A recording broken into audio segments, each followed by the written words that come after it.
Sodium monofluoroacetate, more commonly known as 1080, is a product used in New Zealand for pest control by the Department of Conservation.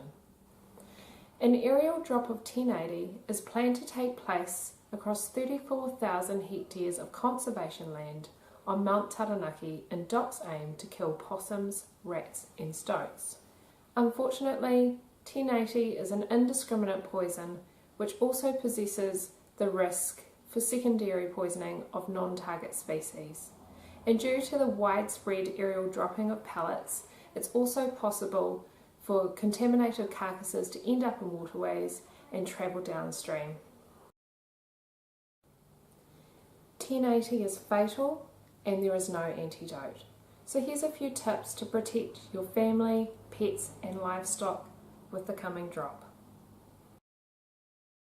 For pet owners, keep your cats and dogs well fed, and if they're out and about, make sure they're on a lead. And when you're at home, try and keep your cats inside and your dogs in kennels or fenced in.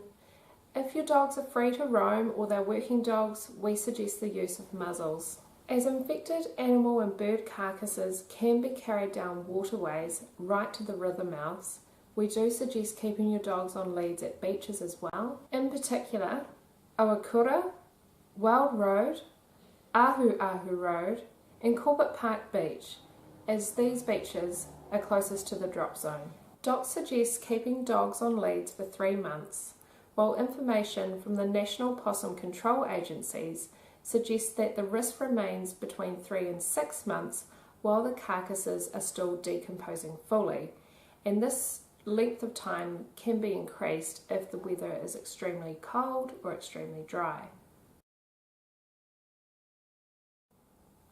For farmers, we recommend identifying from Doc when the drop is to take place so you can take measures where possible to move your livestock furthest from the identified drop zone.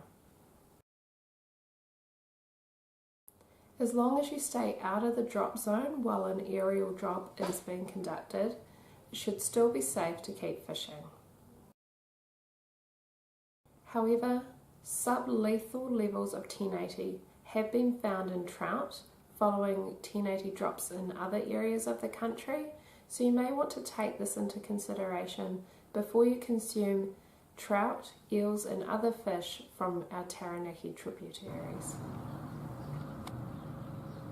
If you are planning on using Egmont National Park with your family in the coming months, please make sure you watch your children at all times. Stay safe, Taranaki, and for more information on keeping yourself, your families and your animals safe, please visit some of the links provided.